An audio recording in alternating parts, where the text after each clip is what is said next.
Bentuk dia ni kau kira okey ke tak okey? Boleh siap ada lampu kat tepi ni. Kapasiti bateri 550 mAh, geng. Geng Strava jangan takut. Dia ni link dengan Strava. Link.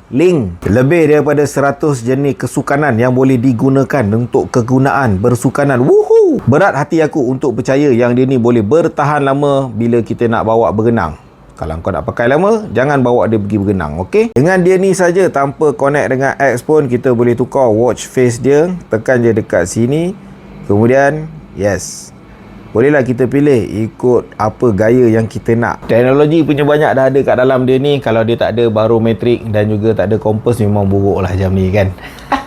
Dia ni smooth atau tak, korang boleh tengok sendiri. Kalau pada mata aku, kira untuk harga dia, dah bapak smooth lah. Untuk harga dia. Kejap lah. Jom kita try. Tengok dia punya lampu macam mana pergi. Tekan sini. Kita tekan paling kuat. Tengok. Okey lah kan?